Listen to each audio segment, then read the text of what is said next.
Shalom saudara-saudara, Shalom Aleichem. Saya percaya sebagai anak-anak Tuhan pilihan yang selalu diurapi oleh Roh Kudus akan selalu ada sukacita, akan selalu ada damai sejahtera, akan selalu ada kemenangan, akan semakin menyala-nyala buat Tuhan.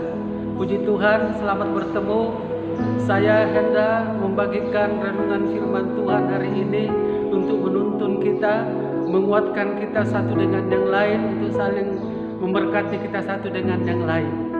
Yang saya ambil dari 2 Timotius 2 ayat 14 mulai, nasihat dalam menghadapi pengajaran yang sesat. Sekali lagi, nasihat dalam menghadapi pengajaran yang sesat. Perhatikan baik ayat 14 sama-sama, dikatakan begini, ingatkanlah dan pesankanlah semuanya itu dengan sungguh-sungguh kepada mereka di hadapan Allah, agar jangan mereka bersilat kata, karena hal itu sama sekali tidak berguna, malah mengacaukan orang yang mendengarnya. Usahakanlah supaya engkau layak di hadapan Allah sebagai seorang pekerja yang tidak usah malu, yang berterus terang memberitakan perkataan kebenaran itu. Tetapi hindarilah omongan yang kosong dan yang tidak suci, yang hanya menambah kefasikan. Perkataan mereka menjalar seperti penyakit kanker. Di antara mereka termasuk Himeneus dan Filetus, yang telah menyimpang dari kebenaran dan dengan mengajarkan bahwa kebangkitan kita telah berlangsung, dan dengan demikian merusak iman sebagian orang. Tetapi dasar yang diletakkan Allah itu teguh, dan meterainya ialah Tuhan mengenal siapa kepunyaannya, dan setiap orang yang menyebut nama Tuhan hendaklah meninggalkan kejahatan. Saya ulangi sekali lagi, dan setiap orang yang menyebut nama Tuhan hendaklah ia meninggalkan kejahatan. Dalam rumah yang besar bukan hanya terdapat perabot dari emas dan perak, melainkan juga dari kayu dan tanah. Yang pertama dipakai untuk maksud yang mulia, dan yang terakhir untuk maksud yang kurang mulia. Ayat 21, perhatikan baik-baik saudara-saudara. Jika seorang menyucikan dirinya dari hal-hal yang jahat, ia akan menjadi perabot rumah untuk maksud yang mulia. Ia dikuduskan, dipandang layak untuk dipakai tuannya, dan disediakan untuk setiap pekerjaan yang mulia. Sebab itu, jauhilah nafsu orang muda, kejarlah keadilan, kesetiaan, kasih dan damai bersama-sama dengan mereka yang berseru kepada Tuhan dengan hati yang murni. Hindarilah soal-soal yang dicari-cari, yang bodoh dan tidak layak. Engkau tahu bahwa soal-soal itu menimbulkan pertengkaran. Sedangkan seorang hamba Tuhan tidak boleh bertengkar, tetapi harus ramah terhadap semua orang. Ia harus cakap mengajar, sabar, dan dengan lemah lembut dapat menuntun orang yang suka melawan, sebab mungkin Tuhan memberikan kesempatan kepada mereka untuk bertobat dan memimpin mereka sehingga mereka mengenal kebenaran.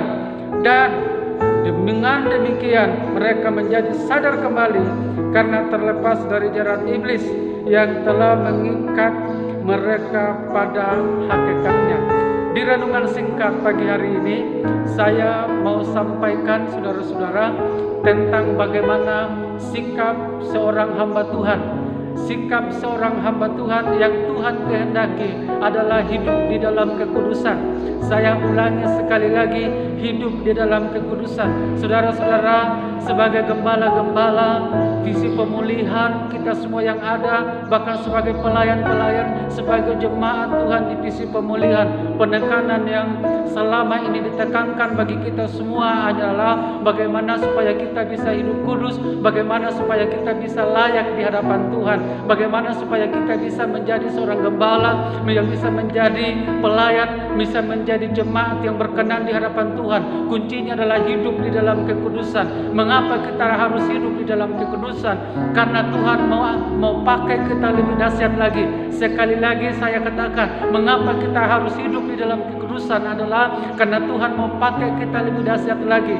Tadi dalam pembacaan di dalam firman Tuhan ini di ayat yang 21, saya bacakan sekali lagi, dikatakan begini, jika seorang menyucikan dirinya dari hal-hal yang jahat. Ia menjadi perabot rumah untuk maksud yang mulia.